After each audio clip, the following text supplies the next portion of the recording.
வணக்கம் தலைமைகளே. இன்றைக்கு மார்ச் 30ஆம் தேதி திங்கட்கிழமை. நேற்று ஞாயிற்றுக்கிழமை இஸ்ரேல் பிரதமர் பென்யமின் நெத்தன்யாகு லெபனானை, அதாவது இஸ்ரேல் அண்டை நாடு அரபு நாடான லெபனானின் பகுதிகளை கணிசமாக கைப்பற்ற இஸ்ரேலிய இராணுவத்திற்கு உத்தரவு கொடுத்திருக்கார். ரொம்ப நாள் அதை பற்றி பேசிட்டு இருந்தேன். நேற்று அதற்கான உத்தரவை கொடுத்தாங்க. கணிசமாக லெபனானை கைப்பற்றுங்கள், தரைப்படை உள்ளே சென்று கைப்பற்றுங்கள் சொல்லி உத்தரவு கொடுத்துருக்காரு. இது நீங்கள் தூரத்தை வச்சு பார்த்தீங்கன்னா இஸ்ரேலிருந்து லெபனானுக்குள்ள 30 கிலோமீட்டர் தூரத்தை கைப்பற்ற சொல்லியிருக்கிறாங்க. இது சதுர கிலோமீட்டர் பார்த்தீங்கன்னா இந்த 30 கிலோமீட்டர் பிடிக்கும்போது 1750 சதுர கிலோமீட்டர் லெபனானுடைய பகுதி பிடிக்கப்படும். லெபனானுடைய மொத்த பரப்பில் கிட்டத்தட்ட 16% நிலப்பரப்பை இஸ்ரேல் கைப்பற்றுவாங்க. வருகின்ற நாட்களில் மிகப்பெரிய போரை நாம் பார்க்கலாம். இன்னொரு காசான்னு சொல்லலாம். இப்போ நீங்கள் காசா பார்த்தீங்க இல்லையா, அந்த சுடுகாடு ஆனது இல்லையா, அதே போல் இன்னொரு காசாவாக லெபனான் மாற போகிறது. அங்குள்ள இஸ்புல்லா பயங்கரவாத குழுவினருடைய கடைசி நாட்களாக அமைய போகிறது. கசப்பான நாட்களாக இஸ்புல்லா பயங்கரவாதிகளுக்கு அமைய போகிறது. வருகின்ற நாளில் நடக்கும் போர். நம்ம இன்னைக்கு ஈரான் போரை பார்ப்பதற்கு முன்னால இந்த லெபனான் வருகின்ற போரை பார்த்துடலாம். இந்த ஒரு பதிவே மிகப்பெரிய கண் திறப்பாக உங்களுக்கு அமையும். இந்த ஒரு லெபனான் பற்றி நான் பேசுறதே ஒரு மிகப்பெரிய கண் திறப்பாக அமையும். இந்த இஸ்லாமிய பயங்கரவாதம், அரபிய பயங்கரவாதம் என்றால் என்ன, எவ்வளவு நல்லது செஞ்சாலும் இவங்களை திருத்தவே முடியாது என்பது இதில் புரியும். உண்ட வீட்டிற்கு இரண்டகம் செய்வது என்பது இந்த பதிவில் புரியும். எவ்வளவுதான் நல்லது அவர்களுக்கு செய்தாலும் அவர்களுக்கு அந்த பயங்கரவாத பாதையை விட்டு விலகியே வர முடியாது என்பது இந்த லெபனான் பதிவில் தெரியும். வெளியே தான் அமைதி, நாங்கள் அமைதி அப்படின்லாம் பேசுறது, ஆனால் உள்ளுக்குள்ள அந்த பயங்கரவாத வெறி சிந்தனை இவர்களை விட்டு போகாது என்று நன்றாக இந்த பதிவில் பார்க்கலாம். லெபனான் எனக்கு மிக நெருக்கமான நாடு. நான் இஸ்ரேலில் வசித்தப்போ நான் வீட்டிலேருந்து வெளியே பார்த்தேன்னா லெபனான் தெரியும். நான் லெபனான் எல்லை அருகே தான் வசித்தேன். ஒரே ஒரு புகைப்படம் இருக்குது, அதை நான் இணைக்கிறேன். அது நகரியா. இப்போ கூட நீங்கள் கேள்விப்படுறீங்க, நகரியாவில் ஏவுகணை தாக்குதல் நடக்குதுன்னு. அந்த நகரியா காவல் நிலையம் முன்பு நான் நின்ன மாதிரி ஒரு ஃபோட்டோ எடுத்திருப்பேன். அதை மட்டும் நான் இணைக்கிறேன். நான் இருக்கும்போது லெபனான் தான் மிகப்பெரிய சண்டை பகுதி. காசாவோ ஈரானோ இல்லை. நான் இருக்கும்போது லெபனானில் தான் மிகப்பெரிய சண்டையை இஸ்ரேல் இராணுவம் தினம் தினம் செய்து கொண்டு இருந்தாங்க. அதே போல் இந்த லெபனான் ஒரு இஸ்லாமிய பயங்கரவாதம் ஒரு அழகான தேசத்தை எப்படி சுடுகாடாக மாற்றிவிடும் என்பதையும் இந்த லெபனானில் பார்க்கலாம். ஆனால் ஈரான் போர் முறைக்கும் லெபனான் போர் முறைக்கும் மிகப்பெரிய வித்தியாசம் நீங்கள் பார்ப்பீங்க. ஈரானில் இன்னைக்கு வரைக்கும் இஸ்ரேல் தரை துருப்புகள் செல்லவில்லை, செல்லவும் முடியாது. அவருடைய எல்லை அப்படி. வான்வெளி தாக்குதல் மட்டுமே நடத்துகிறாங்க. லெபனான் அப்படி அல்ல. வான்வெளி தாக்குதலுடன் இஸ்ரேலுடைய இராணுவத்தினர் முன்னேறி உள்ள செல்வாங்க. மிகப்பெரிய தரைவழி சண்டையை பார்க்கலாம். லெபனான் என்பது இஸ்ரேலில் சரி பாதி இருக்கும். எல்லைகளிலும் சரி, மக்கள் தொகையிலும் சரி, இஸ்ரேலுக்கு சரிபாதி வரும். 10,452 சதுர கிலோமீட்டர் லெபனான் அந்த நாடு. 53,64,482 மக்கள் வாழ்றாங்க லெபனானில். 2024 கணக்கெடுப்பு படி 54% அரபிய இஸ்லாமியர்கள் வாழ்றாங்க லெபனானில். இந்த லெபனானுடைய மத ரீதியான மக்கள் தொகை ஒரு வியப்பாக இருக்கும். 54% அரபிய இஸ்லாமியர்கள் வாழ்கிறாங்க. அதில் சரிபாதி 27% சியா இஸ்லாமியர்கள், 27% சன்னி இஸ்லாமியர்கள் வாழ்கிறாங்க. 41% அரபிய கிறிஸ்துவர்கள் வாழ்கிறாங்க லெபனானுக்குள்ள. ஒரு வித்தியாசமான நாடு லெபனான். ரொம்ப அழகான நாடு, மிக அருமையான நாடு. எங்கோ ஒரு செல்வ செழிப்பின் உச்சியில் சென்றிருக்க வேண்டிய நாடு. ஆனால் இஸ்லாமிய பயங்கரவாதம், குறிப்பாக யாசர் அரபத் என்ற பயங்கரவாத வெறியனால அந்த நாடு சுடுகாடாக மாறியது திரும்ப சுடுகாடாக மாறப்போகிறது. லெபனானை பொறுத்த வரைக்கும் தெற்கு லெபனானும் வடக்கு இஸ்ரேலும் எல்லை அமையும். இஸ்ரேலுடைய வடக்கு பகுதி லெபனானுடைய தெற்கு பகுதி தொட்டிருக்கும், எல்லையாக தொட்டிருக்கும். இந்த லெபனானுக்குன்னு தனி இராணுவத்தை இஸ்ரேல் இராணுவத்தினர் பராமரிப்பாங்க. அவங்கள வேற எங்கேயுமே கூப்பிட மாட்டாங்க. இஸ்ரேலுடைய நார்தர்ன் கமாண்ட், ஐடிஎஃபோட நார்தர்ன் கமாண்ட் தான் இந்த லெபனானை தாக்குவது. இன்னைக்கு அவங்க தான் முன்னேறி போவது. இந்த லெபனான், யாசர் அரபாத், இசபுல்லாம் பேசினா வருஷமே பேசலாம், அவ்வளவு பயங்கரவாதத்தை அவனுக்கு பண்ணியிருக்கானுங்க. ஆனால் முக்கியமானது கோர் அப்படின்னு எடுத்து பேசுகிறேன், நிச்சயமாக உங்களுக்கு ஒரு தெளிவான புரிதல் கிடைக்கும். இப்படி லெபனானை குட்டி சுவராக்கியது இந்த யாசர் அரபாத் என்ற பயங்கரவாத வெறியன். இந்த யாசர் அரபாத்துடைய வாழ்க்கையில் முக்கியமான நாள்ங்கிறது ஓஸ்லோ அக்கார்டு அப்படிம்பாங்க. 13ஆம் தேதி செப்டம்பர் மாதம் 1993 போடப்பட்டது. இந்த ஒப்பந்தத்துக்கு மிக தீவிரமாக பின்னணியில் பணியாற்றியது நார்வே. இந்த ஒப்பந்தம் போடப்பட்ட இடம் அமெரிக்கா. இந்த ஒப்பந்தத்தின் படிதான் யாசர் அரபாத் என்ற மதவெறியின் கையில் இந்த பாலஸ்தீனம் என்ற நாடு கொடுக்கப்பட்டுச்சு. மேற்கு கரை, அதாவது வெஸ்ட் பேங்க், காசா, இது ரெண்டையுமே யாசர் அரபாத் கையில் கொடுத்து பாலஸ்தீனம் தனி நாடு என்று ஒரு குறிப்பிட்ட அங்கீகாரத்தை கொடுத்தாங்க, இஸ்ரேலியர்கள் கொடுத்தாங்க. ஆனால் அவன் அதில் கொஞ்சம் கூட திருப்தி அடையாமல், அதாவது அந்த நாட்டை பெற்றுக்கொண்டு விட்டு அந்த நாட்டை முன்னுக்கு கொண்டு வந்து விட்டு அதுக்கப்புறம் தேவையானதை கேட்டு பேச்சுவார்த்தையில் வாங்கியிருக்கலாம். ஆனால் அவன் தனி நாடு வாங்கினதுலேருந்தே தினந்தோறும் இஸ்ரேல் மீது மிக பயங்கரவாத தாக்குதலை நடத்தியவன் யாசர் அரபாத். இஸ்ரேல் மட்டுமல்ல, உலகம் முழுவதும் இவருடைய பயங்கரவாத தாக்குதல் நடந்துச்சு. கொஞ்சமும் திருப்தி இல்லை. அத்தனை வருடம் நீண்ட போராட்டம், ஒரு 6000 சதுர கிலோமீட்டர் இடத்த ஒரு தனி நாடுன்னு கொடுக்குறாங்க. அதுக்கப்புறம் தேவையானதை கேட்டு பெற்றிருக்கலாம். அதை விட்டுக்கிட்டு எனக்கு ஜெருசலம் வேணும், இன்னும் நிறைய நிலப்பரப்பு வேணும்னு சொல்லி பயங்கரவாத பாதையிலிருந்து கொஞ்சமும் விளங்காமல் தினந்தோறும் பயங்கரவாத தாக்குதல் இஸ்ரேலுக்குள்ள அப்போ நடந்துச்சு. இந்த ஒப்பந்தத்துக்கு சூத்திரதாரிகள் ஒன்று யாசர் அரபாத் என்ற பயங்கரவாத வெறியன், இஸ்ரேல் தரப்பில் இட்சாக் ரபின், அன்னைக்கு பிரதமர், அவருடன் சீமோன் பெரஸ். இட்சாக் ரபினுக்கு அப்புறம் அவர் தான் பிரதமராக வந்தார். இந்த 3 பேர் தான் இந்த கையெழுத்திட்டாங்க. இது ஒரு மிகப்பெரிய ஒப்பந்தமாக பார்க்கப்படும். ஏன்னா பாலஸ்தீனம் என்ற நாட்டை இஸ்ரேல் அங்கீகாரம் பண்ணது மிகப்பெரிய விஷயம். இதில் இந்த இட்சாக் ரபின் என்பவர் இஸ்ரேலுடைய முப்படை தளபதி, சீஃப் ஆஃப் ஜெனரல் ஸ்டாஃப்பாங்க. இஸ்ரேல் இராணுவத்திலேயே இவ்வளோ பெரிய இதுக்கு மேலான பதவியே கிடையாது. இவருடைய வாழ்க்கையில தான் இஸ்ரேல் மிகப்பெரிய போர்களில் வெற்றி பெற்றது இட்சாக் ரபின் காலத்தில். இப்போ நீங்கள் பார்க்குறீங்க, பிரதமர் பென்யமின் நெத்தன்யாகு அநேக தாக்குதல் நடத்துகிறாரு. ஆனால் மிகப்பெரிய போர்கள் பல நாடு சேர்ந்து இஸ்ரேலை தாக்கும் போது வெற்றி பெற வைத்தது இட்சாக் ரபின் தான். மறக்க முடியாத மாவீரர்.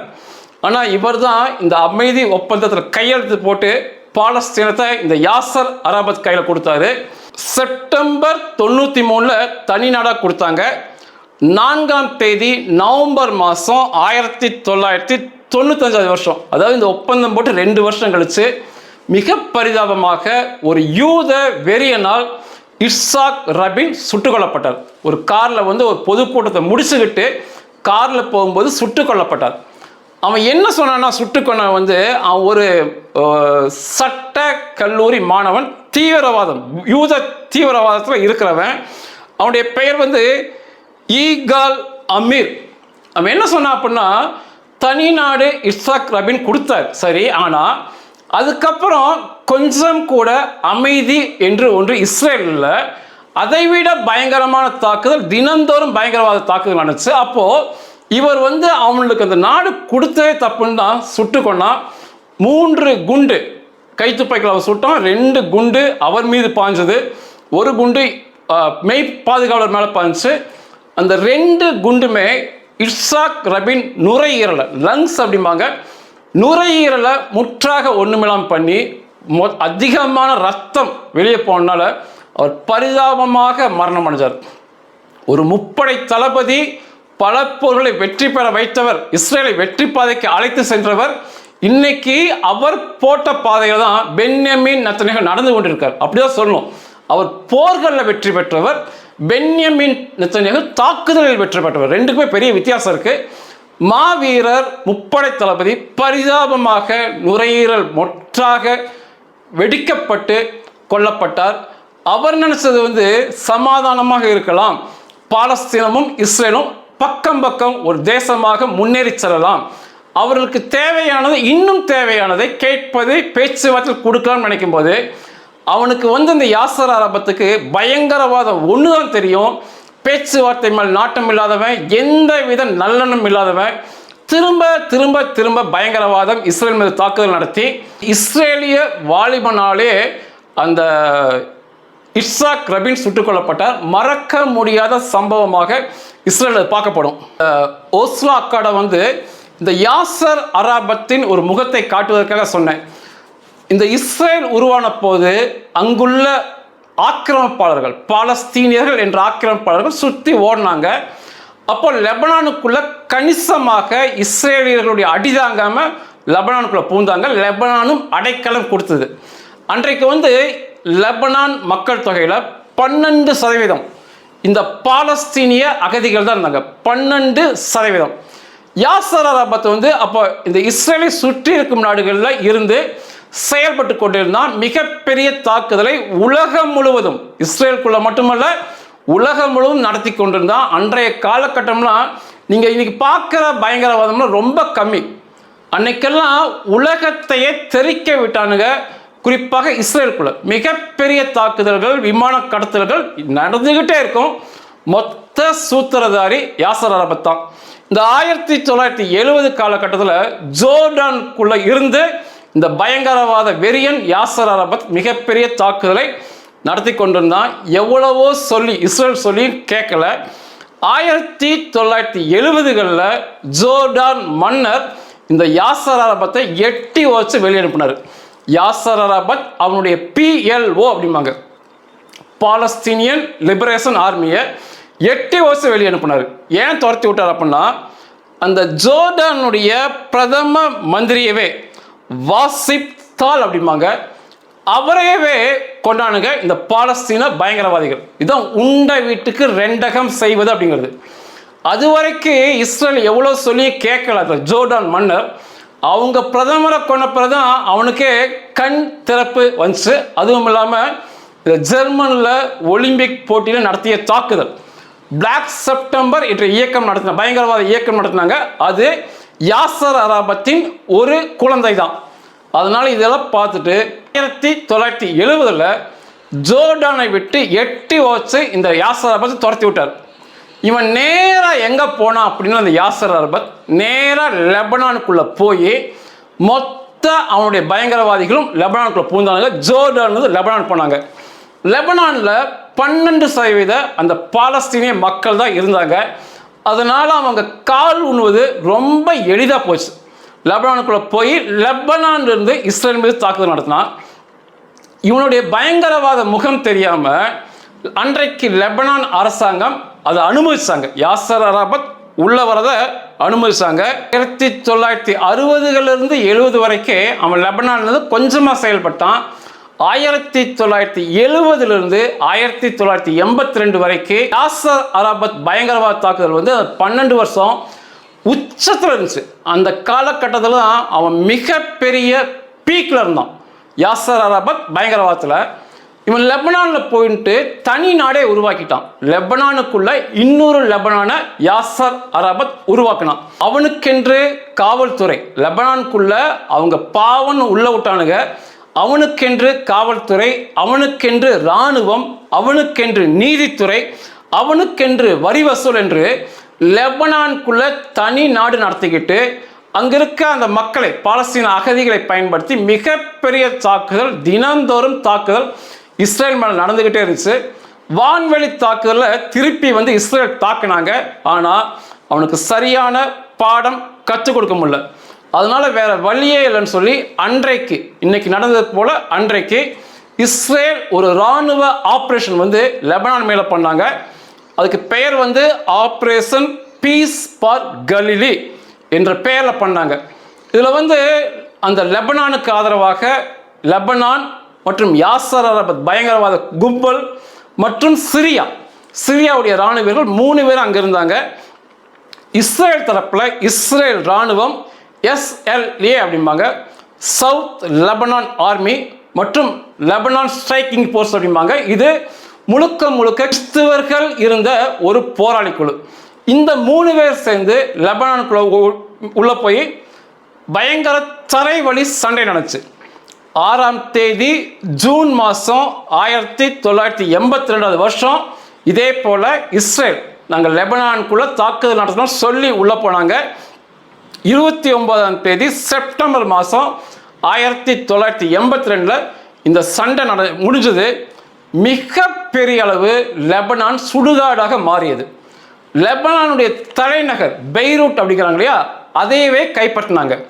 சிரிய இராணுவம் மற்றும் லெபனான் இராணுவம் இந்த பயங்கரவாதி யாசர் அரபத் பயங்கரவாத ஆட்கள் எல்லாத்தையும் கொன்று குவிச்சு லெபனானை வெற்றிகரமாக கைப்பற்றி தலைநகரையே கைப்பற்றினாங்க.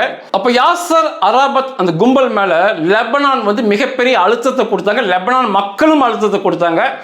ஒன்னால தான் நாங்கள் இவ்வளோ அடி வாங்கிட்டு இருக்கோம், நீ இந்த இடத்த விட்டு காலி பண்ணு, அங்கேயும் பிரச்சனை பண்ணாங்க.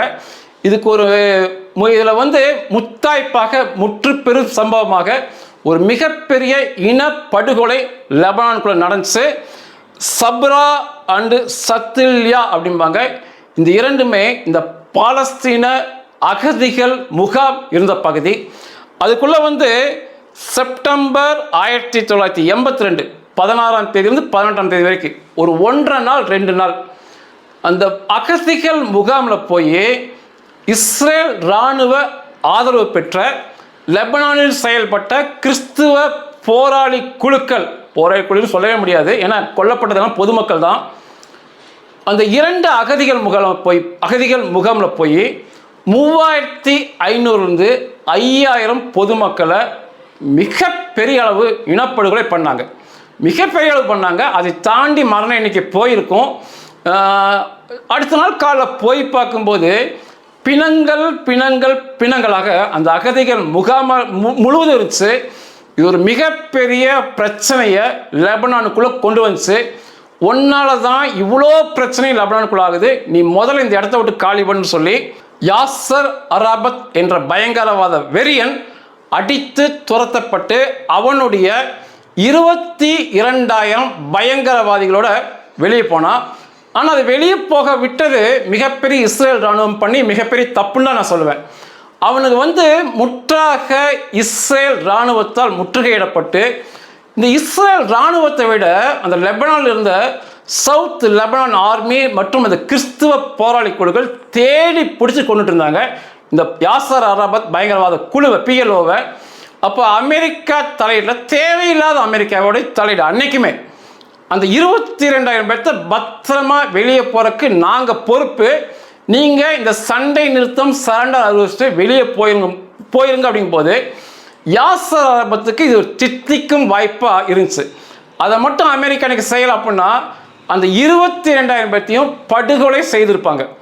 ஆனால் இது அமெரிக்கா தேவையில்லாம் நிர்பந்தம் பண்ணி அந்த 22,000 பேரும் யாசர் அரபத்து கூட சேர்ந்து அந்த லெபனான் விட்டு காலி பண்ணாங்க.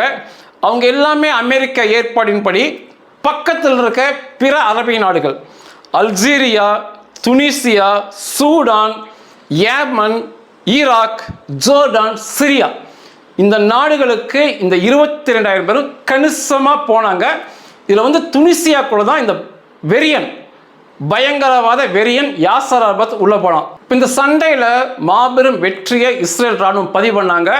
அவருடைய குறிக்கோளான அந்த லெபனானை கைப்பற்றினாங்க. யாசர் அரபத் பேடி கும்பலை விரட்டி விட்டாங்க. எல்லாம் சரிதான்.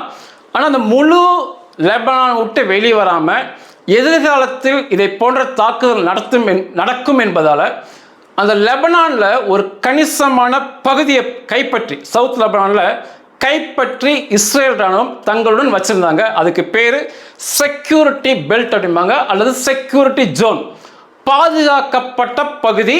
அந்த இடத்துல நிச்சயமாக இஸ்ரேல் ராணுவம் இருக்கும், அதை விட்டு வெளியே போக மாட்டோம்னு சொல்லி இந்த 1982 அங்கே இருந்தாங்க. அது தொலைவாக சொல்ல போனீங்கன்னா இஸ்ரேல்லேருந்து ஒரு 20 கிலோமீட்டர் லெபனானுடைய நிலப்பரப்பை இஸ்ரேல் பிடிச்சி வச்சுருந்தாங்க. சதுர கிலோமீட்டர்னு பார்த்தீங்கன்னா 800 சதுர கிலோமீட்டர் இஸ்ரேல் இராணுவ கட்டுப்பாட்டில் இருந்துச்சு. மொத்த லெபனானுடைய நிலப்பரப்பில் 10% அது இழந்திருந்தாங்க, லெபனான் இழந்திருந்தாங்க. அது ஒரு தோல்வியாக, ஒரு வெட்கக்கேடான விஷயமாக லெபனானில் பார்க்கப்பட்டுச்சு. அந்த பகுதி முழுக்க இஸ்ரேலிய இராணுவ வீரர்கள் இருந்தாங்க. பஃபர் ஜோன் அப்படிம்பாங்க, பாதுகாக்கப்பட்ட பகுதி. 20 கிலோமீட்டருக்கு அந்த பக்கம்தான் யாராக இருந்தாலும் செயல்பட முடியும். இந்த 20 கிலோமீட்டர் இஸ்ரேல் இராணுவ கட்டுப்பாடு இருந்துச்சு. அப்போ இந்த லெபனான் ஆக்கிரமிப்பை மீட்க வேண்டும், இந்த இஸ்ரேல் இராணுவத்தை வெளியே அனுப்ப வேண்டும்னு சொல்லி ஆரம்பிக்கப்பட்ட பயங்கரவாத குழு தான் ஹிஸ்புல்லா. இது அங்குள்ள சியா பிரிவு இஸ்லாமிய பயங்கரவாத குழு. ஆரம்பிக்கப்பட்டது வந்து லெபனானுக்குள்ள. ஆனால் இதுக்கு முழுக்க முழுக்க பணம் மற்றும் ஆயுத பயிற்சி அன்னையிலிருந்து இன்னைக்கு வரைக்கும் கொடுப்பது ஈரான் தான். ஏன்னா அவனுங்களும் சியா பிரிவு இஸ்லாமியர்கள், இவனுங்களும் சியா பிரிவு இஸ்லாமியர்கள். 1982 ஆரம்பிக்கப்பட்டது இந்த ஹிஸ்புல்லா பயங்கரவாத குழு.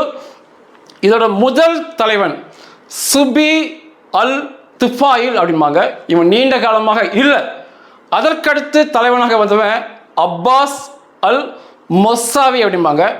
1991 92 வரைக்கும் முதல் அதாவது ஹிஸ்புல்லாவின் தலைவனாக, இரண்டாவது தலைவனாக வந்தான்.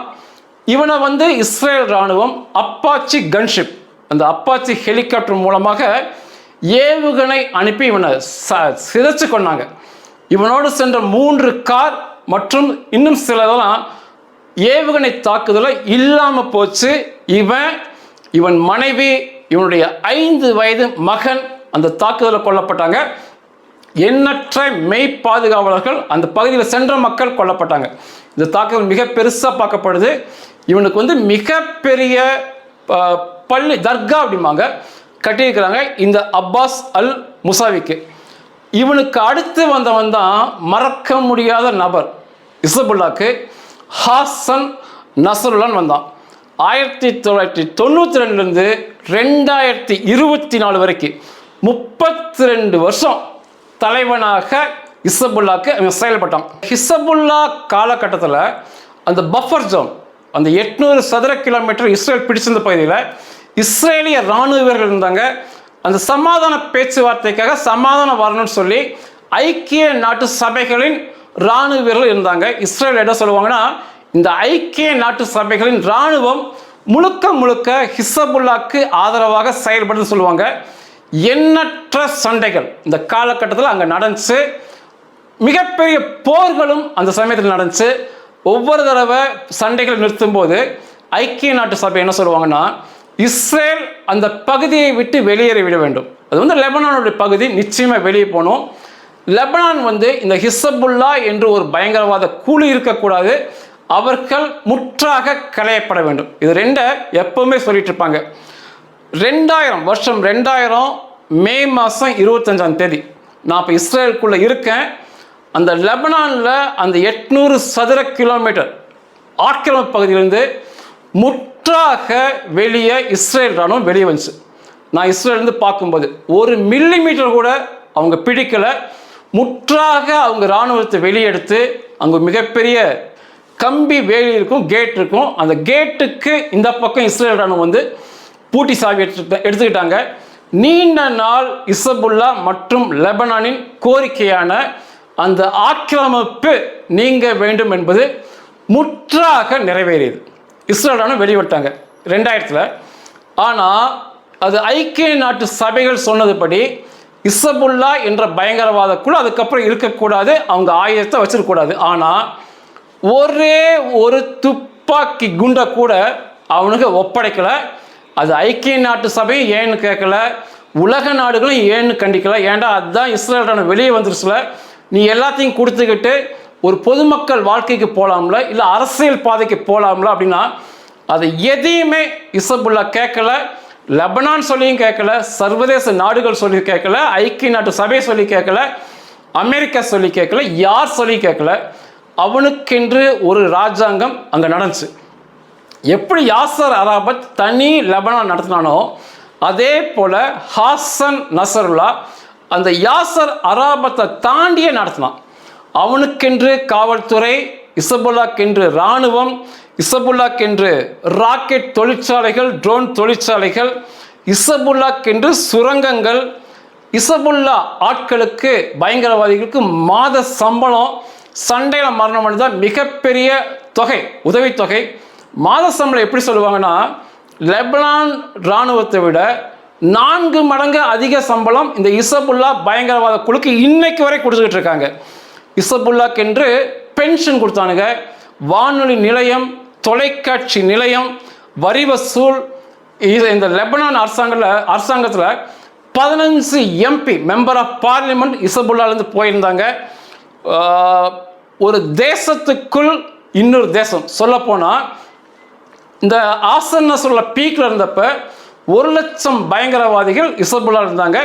விதவிதமான பெயர்களில் படைப்பிரிவுகள் இருந்தாங்க. லெபனான் அரசு, லெபனான் இராணுவம் இவர்களை கண்டு பயந்தது. வருஷம் 2000 இஸ்ரேல் ராணுவம் வெளியே வந்தாங்க. இவன் ஆயுதத்தை ஒப்படைச்சிருக்கணும். மாறாக தினம்தோறும் ஈரானுடைய உதவியோடு பணத்தோடு அந்த இசபுல்லா பயங்கரவாத குழுவை ஒரு துணை இராணுவம் அல்லது ஒரு சிறிய இராணுவம் என்ற கட்டமைப்புக்கு மாற்றினா ஹாசன் நஸ்ருல்லா. அதுக்கப்புறம் மிகப்பெரிய தாக்குதல் அவன் இஸ்ரேலுக்குள்ள பண்ணலை. ஆனால் மிக பயங்கரமாக அந்த பயங்கரவாத குழுவை எண்ணற்ற ஆயிரக்கணக்கான ராக்கெட்டுகளோட, ட்ரோன்களோட மிகப்பெரிய அச்சுறுத்தும் விதமாக வளர்த்துக்கிட்டே இருந்தான். எந்த உலக நாடுகளும் கண்டிக்கல, எந்த அமெரிக்காவும் கண்டிக்கல. மிகப்பெரிய சாம்ராஜ்யத்தை அவன் உருவாக்கி வச்சிருந்தான். அந்த ஹாசன் நஸ்ருல்லா காலகட்டத்தில் ஹமாஸ் என்றால் பெருசாக தெரியாது, PLO என்றால் பெருசாக தெரியாது, ஃபத்தா என்றால் யாருக்குமே தெரியாது, இஸ்லாமிக் ஜிஹாத் என்றால் யாருக்குமே தெரியாது. அந்த பகுதியில் தெரிந்த ஒரே பயங்கரவாத குழு இசபுல்லா தான். அவன் லெபனானை தாண்டி ஈரான் சொல்வதற்காக உலகம் முழுவதும் சண்டை போடுவது, தன்னுடைய பயங்கரவாதிகளை அனுப்புவதை வாடிக்கையாக வச்சு மிகப்பெரியதாக செயல்பட்டிருந்தான். இந்த சமயத்தில் தான் அக்டோபர் 7, 2023 தாக்குதல் இஸ்ரேல் மீது நடந்துச்சு. ஹமாஸ் பேடிகள் பண்ணிய தாக்குதல் ஒரு மிகப்பெரிய வரலாற்று திருப்பு முனையை அந்த பகுதியில் ஏற்படுச்சு. இஸ்ரேல் மக்கள் யூத இனப்படுகொலை ஜெர்மனில் பண்ணப்பட்டாங்க. அதற்கடுத்து ஒரே நாளில் அத்தனை மக்களை இழந்தது இஸ்ரேலில். அதுதான் 2வது முறை. முதல்ல ஹிட்லர் கொன்னது, 2வது ஹமாஸ் கொன்னது தான் அதிகம். அதுவரைக்கு இசபுல்லான்னு பேசிய அந்த அரபிய உலகம், இஸ்லாமிய உலகம் மொத்தமாக ஹமாஸ் என்று பேச ஆரம்பித்தாங்க. இது ஹாசன் நஸ்ருல்லாவால் தாங்கிக் கொள்ளவே முடியல. இவ்வளோ பெரிய 1,00,000 பேர் இருக்கக்கூடிய இராணுவத்திற்கு இணையான பயங்கரவாத குழு இசபுல்லா. ஆனால் இவனுங்களை பேசுகிறாங்களே, ஹமாஸை பேசுகிறாங்களே, தன்னையும் பேச வேண்டும் என்று தேவையே இல்லாமல் இன்னைக்கு செய்தது போல அன்னைக்கு ராக்கெட்டை இஸ்ரேலுக்குள்ள அனுப்பினான். எத்தனையோ தடவை சொன்னாங்க இஸ்ரேல் இராணுவ அதிகாரிகள், ராக்கெட் அனுப்பாத, அது ஒன்று இல்லாமல் பண்ணிடுவான்னு சொல்லும்போது கொஞ்சம் கூட அவன் கேட்கல. அவன் நினச்சிக்கிட்டான் பதுங்குகுழியில் இருக்கும், மிகப்பெரிய கட்டமைப்பு இருக்குது, தன்னை சுற்றி மிகப்பெரிய பாதுகாவலர் இருக்காங்க, அவனை ஒன்றுமே செய்ய முடியாதுன்னு சொல்லி தொடர்ச்சியாக தனது பெயர் சர்வதேச இந்த பயங்கரவாத அரபிய இஸ்லாமிய உலகம் பேச வேண்டும் என்பதற்காக தேவையே இல்லாமல், குறிக்கோளே இல்லாமல் லெபனான்லேருந்து ராக்கெட்டை இஸ்ரேலுக்குள்ள அனுப்பினான். அந்த காலகட்டத்தில் இஸ்ரேல் இந்த லெபனான் மீது நடத்திய தாக்குதலில் ஆயிரக்கணக்கான தாக்குதல் இருக்கும். 3 யாராலுமே மறக்க முடியாது. 2020 லெபனான் கடற்பகுதி அருகே ஒரு கட்டடங்களில் வைக்கப்பட்டிருந்த 2750 டன் 2750 டன் அம்மோனியம் நைட்ரேட்டை வெடிக்க வச்சாங்க. ஒரு பூகம்பத்தையே கொடுத்தாங்க. இந்த ஹிரோஷிமா நாகசாகியில் போட்ட அணுகுண்டுக்கு வெடிப்பு சக்திக்கு அடுத்து இங்கே வெடித்த இந்த 2750 டன் அம்மோனியம் நைட்ரேட் வெடிப்பு தான் மிகப்பெரிய வெடிப்பாக பார்க்கப்படுது. அது பூராமே இசபுல்லா பயங்கரவாத குழுவுக்கு தேவையான வெடி மருந்துகள். இதன் மூலமாக ஒரு 250 கிலோ வெடிப்பொருளோட 10,000 ஏவுகணை செஞ்சுருக்கலாம். 10,000 ஏவுகணை செஞ்சுருக்கலாம். பிரம்மாண்ட ஏவுகணை செஞ்சுருக்கலாம். அழிச்சாங்க. இது மிக பெருசு. பேஜர் தாக்குதல் ரெண்டாவது மிகப்பெரியதாக பார்க்கப்பட்டுச்சு. பேஜர் தாக்குதல் நடத்தின பிறகு ஆசன் நசருல்லா கண்ணீர் விட்டான். அந்த தாக்குதல் நினச்சி சொல்லுவாங்க. இது ரெண்டாவது. மூன்றாவது, யாருமே யூகிக்க முடியாத, நினைக்கக்கூட முடியாத ஹாசன் நசருல்லாவை கொண்டது. செப்டம்பர் 27ஆம் தேதி 2024 கொண்டாங்க. 1,88,000 கிலோ வெடிமருந்துகள் அவன் மீது போடப்பட்டது. இந்த மூன்றுமே மிகப்பெரிய சேதத்தை லெபனானுக்குள்ளே கொடுத்து அப்படியே அடங்கி போனாங்க லெபனான். ஆசன் நஸ்ருல்லாவுக்கு அப்புறம் அடுத்த ஒரு தலைவன் வந்தான், அவனையும் கொண்டாங்க. அதுக்கடுத்து ஒரு தலைவன் வந்தான், அவனையும் கொண்டாங்க. இன்னைக்கு நயீம் காசிம் என்பவன் இந்த ஹிஸ்புல்லாஹ்க்கு தலைவனாக இருக்கான். தலைவனான தினத்திலிருந்து இன்னைக்கு வரைக்கும் இந்த பொழுது வரைக்கும் அவன் லெபனானுக்குள்ளே வந்ததே இல்லை. வந்தால் கொன்றுவாங்கன்னு சொல்லி எலிகள் கூட பெருச்சாளிகள் கூட அவ்வப்போது வெளியே வரும். இந்த சாக்கடை விட்டு வெளியே வரும். இவன் இந்த நயீம் காசிம் அந்த சாக்கடை போன்ற ஒரு பாதாளத்துக்குள்ளேயே தான் இருக்கான். ஈரானில் வெளியே வந்ததே இல்லை. லெபனானுக்குள்ளே எட்டி பார்த்ததே இல்லை. அங்கேயே இருந்துக்கிட்டு தான் பணத்தை இந்த பயங்கரவாதிகளுக்கு அனுப்பி இந்த தீவிரவாதத்தை செய்ய தூண்டிக்கொண்டே இருக்கான். இன்னைக்கு ஹிஸ்புல்லாஹ்க்கு தலைவன் நயீம் காசிம். முழு தலைவன், மொத்த தலைவன்னா மொசபா கொமேனியை சொல்லுவாங்க. இப்போ ஈரானுக்கும் இஸ்ரேலுக்கும் சண்டை போயிட்டு இருக்கு. திரும்ப இப்போ அந்த ஹாசன் நஸ்ருல்லா செய்த தப்ப நயீம் காசிம் செய்கிறான். திரும்ப ராக்கெட்டுகள் இஸ்ரேலுக்குள்ளே வருது. திரும்ப இப்போ இன்னைக்கு வந்துகிட்டு இருக்கு. திரும்ப வழியே இல்லாமல் அந்த லெபனானை மீண்டும் இஸ்ரேல் கைப்பற்ற போகிறார்கள். சென்ற முறை இஸ்ரேல் கையில் வைத்திருந்த அந்த பஃபர் ஜோனில் கையில் வைத்திருந்த பகுதியை விட 2 மடங்கு அதிகமான பகுதியை பிடிக்க இஸ்ரேல் இராணுவத்துக்கு உத்தரவு போடப்பட்டிருக்கு. அன்னைக்கு 20 கிலோமீட்டர் உள்ள இருந்தாங்க. இன்னைக்கு 30 கிலோமீட்டர் பிடிக்க சொல்லியிருக்காங்க. அன்னைக்கு 800 சதுர கிலோமீட்டர் மொத்தமாக இஸ்ரேல் கையில் இருந்துச்சு. இன்னைக்கு 1750 கிலோமீட்டர் பிடிக்க சொல்லியிருக்காங்க.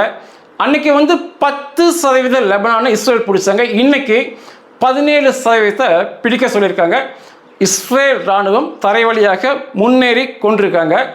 அங்கே இருக்கிற வீடுகளை காசா போல தரை மட்டம் ஆக்க உத்தரவு கொடுத்துருக்காங்க. ஏன்னா தரை மட்டம் ஆக்கினா தான் அங்கே ஏதாவது பயங்கரவாத ஊடுருவனா கூட எளிதாக பார்க்க முடியும். அதனால் அங்கே எந்த கட்டடத்தையும் விட்டு வைக்க வேணாம். அங்கே இருக்க அனைத்து வீடுகளையுமே காசாவில் பண்ணது போல் தரை மட்டம் பண்ணுங்கன்னு உத்தரவு கொடுத்துருக்காங்க. அங்கிருந்த 12 லட்சம் மக்கள், அந்த பகுதியில் வாழ்ந்த 12 லட்சம் மக்களை வெளியேற்றிருக்காங்க இஸ்ரேல் இராணுவம். திரும்ப அவனுக்கு உள்ளே வராதபடி 5 பாலங்களை தரமட்டம் ஆக்கிட்டாங்க. வெளியே போன மக்கள் திரும்ப வாகனம் வழியாக திரும்ப உள்ளே வர முடியாது. வேணா எட்டி குதித்து தவழ்ந்து ஊர்ந்து வரலாம். பாலங்கள் எதுவுமே இல்லை, தரமட்டம் பண்ணிட்டாங்க. 3 லட்சம் குழந்தைகள், அந்த பகுதியில் உள்ள குழந்தைகள் மிக கஷ்டப்படுகிறார்கள். அவருடைய இயல்பு வாழ்க்கை பாதிக்கப்பட்டிருக்கிறாங்க. இன்னைக்கு வரைக்கும் 1400 லெபனான் மக்கள் இஸ்ரேல் தாக்குதலில் கொல்லப்பட்டிருக்காங்க. 5 இஸ்ரேலிய இராணுவ வீரர்கள் இன்னைக்கு வரை கொல்லப்பட்டிருக்காங்க.